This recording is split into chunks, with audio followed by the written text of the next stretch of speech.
Good evening, everybody. Matrix here, and here's my watch list for January 9th. Okay, so I don't know if you guys watched my watch list last night, but the Roku call on it was absolutely amazing. Personally, I hit the NVIDIA out the gates, and I wrote that down for a few points. But anyways, here's my watch list this evening. Take a look at the futures here. We are gapping up ever so slightly, and just gapping up very slightly, but we are having a slight pullback here. So tomorrow, I think we're going to test a little bit here, test this prior breakout at the 257.8 area before it bounces.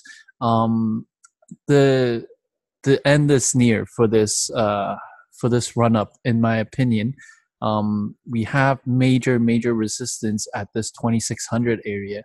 Okay, more specifically 259 and change, right? So tomorrow SPY is actually gonna be on one of my watch lists, and I actually might for the very first time trade an ETF. Now take a look at it right here. Because at the end of the day, I am still a technical analysis trader, right? And the SPY itself, it's actually coming to a very high probability setup, right? Let's take a look at the daily chart on the SPY. As you can see, I marked off this 259.50s area. Let's mark that off as a red line. This is major resistance, as you can see. So we're coming up into December 19th resistance, the opening price of December 17th, the support price of December 10th, right? So this is a very key area to watch for a pullback.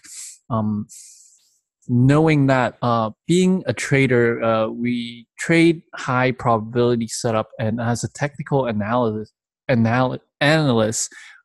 think that there's a very high probability that the SPY, once it reaches this area, it will do a slight pullback.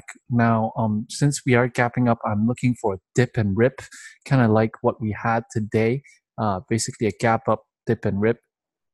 So going back to the intraday chart here, we are on the hourly chart. Currently, it's gapping up to about 258 area. So I want to see a dip to back down to this this closing price here at 256.75, and then rip back up.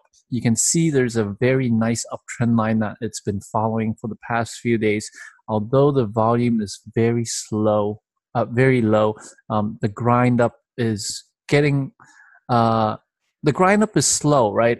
As we get closer to this resistance area, I think the market is gonna start showing a little sign of fear, and by the time it gets to this 259.5 area, I'll be looking for a sell-off or rug pull or pullback, right?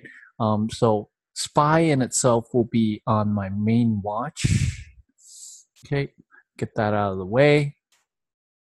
With that said, there are a few other tickers I will be watching as well, so let's get on with it. First up, we have NKTR, Nectar Therapeutics. This stock is very overextended right now. On the daily chart, we have major resistance at the 42.10 area. Okay, today it actually almost reached there and pulled back. Since we are gapping up, I am looking for a slight gap up as well. The stock actually closed pretty good, holding its gains. So looking for a gap up and then a pullback. I'll be watching this 42 area. Maybe the gap up will, the pullback will happen at this 41.5 as well. So watch 41.5 and 42 for the pullback because it's very overextended, and I like to have a profit taking day. Pull it back to around the 40 mark. NKTR has an average true range of about 2.5 points, so I'm gonna watch for that. November 2nd, right here on this specific day, I'm gonna zoom in a little bit. This in itself has a lot of bag holders in it. Okay, the the chart actually popped up and over 42 on this day and reached as high as 42.24. So whoever bought that breakout at the 42, they are holding the bag. And tomorrow, if it gets close enough, I think it's the first chance that they'll be able to get the hell out or pull some money, and that way they will cut their losses. I do like a pullback back to 40, maybe even back to 39.5. So 39.5 is right here. Okay. So that's my target, pop and a drop. That's what I'm looking for. If it gets up and over the 42, we might see a squeeze. The next resistance area is at the 45 mark. I want to show you 45. Okay, exactly right there. Zoom out a little bit. You can see 45 made support here late June as well as late July. So from there, if it breaks out 42, it's going to magnet to 45, and from there we should see a pullback. Okay. Also a very key psychological whole number.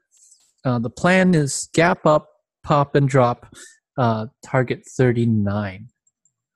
So right here, I want to see a gap up over 41, a pop into the 42, and then drop back down, pull it back down to the 39 area. Next up, we have Netflix. Now, Netflix had a profit-taking dip today at the open, and then it basically ripped back up to its highs. We're getting very close to the 321 area, which is the pre-market high here. Okay, so whether it breaks through or not, we'll have to watch this area. Since we are gapping up, I do want to see kind of like a gap up. It closed so well as well. It held its gains, right? So I think people are anticipating a gap up.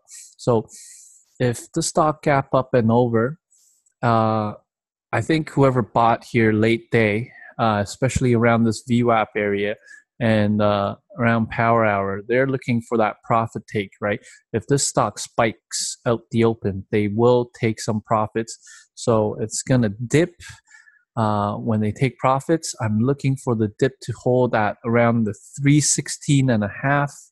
So taking a look here, I think it can pull back as much to this area right here.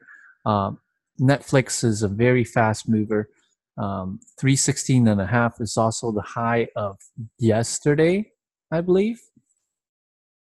Yeah, so pull back to the high of yesterday, hold, and then rip back up. And I think this thing wants to target the 330 mark right here, or the 200 SMA. I believe next week, or I believe it's January 17th that Netflix announced earnings. So people are buying in ahead of earnings. So by the time earnings come, well, I'm not going to talk about earnings just yet, but I think this is what people are doing right now. They're buying in ahead, gambling on the earnings. And you should see a pop, drop, and rip. That's the plan on Netflix. WDAY is next. WDAY, this daily chart looks very bullish in my opinion. It had bottomed out, ripped, pull back, held, ripped again, pull back, held, and this is a higher low. And then today it finished very near a resistance area, but it closed very strong at 167. So although the volume is a little bit light, I do think that people who bought in late day is anticipating a breakout here and a gap up open. So I want to see a gap up here. Currently the stock is sitting at 166.95. So I want to see a gap up over and then a dip to hold 166. And then from here, if we can hold this key support area, which already has tested, I think it can rip to new highs here, and my target would be 170, key psychological whole number, as well as the top of this wick here on December 12th. Okay, so that's my plan on WDAY. MOMO is next. MOMO, another very bullish looking chart. We are nearing the key mark of 27 right here. Let's mark off 27 here for you, which is basically right here, this massive red candles highs. Okay, we had a doji day today. I am looking for a dip and rip out the gates, really depending on whether it can clear this 2675 area, right, or the 2680 area, and then we should be able to get up to 2710, and from there I'm looking for a pullback because this stock is very overextended. From the $23 to the $27 mark, it's basically had 3 green days in a row. So having a 4th green day in a row, although not impossible, but I think the higher probability play here is for the tag and the dump here on MOMO. So I will go that route tomorrow. And finally, we have ATVI. ATVI, once again, a very overextended chart. Today, we tested the 51 and pullback. We are currently sitting at just 3 pennies below the 50 area. Since we are gapping up on the futures, I think this thing will test again. I want to draw out this trend line right here, which connects directly to $50.40. So anywhere from 50.40 to 50.50, which is a very nice $0.50 mark and a psychological area. This is a kind of resistance zone. So I want to look for a gap up and test this trend line and then fail from there. This stock is also very overextended, 3 green days in a row. It does need a pullback day, in my opinion. Perhaps we can get a test. If it breaks over this 50-50 area, then I'm just going to let it go crazy and test out this 51 for the double top, right? But I like this trend line. I think this trend line is going to hold it down. We'll have to see tomorrow, though. So that's my plan on ATVI. And basically, that's it for this evening. I hope you guys enjoy the watch list. Make sure you hit the like button and subscribe. Check out my video links description below. And I'll see you guys all bright and early tomorrow. Thanks.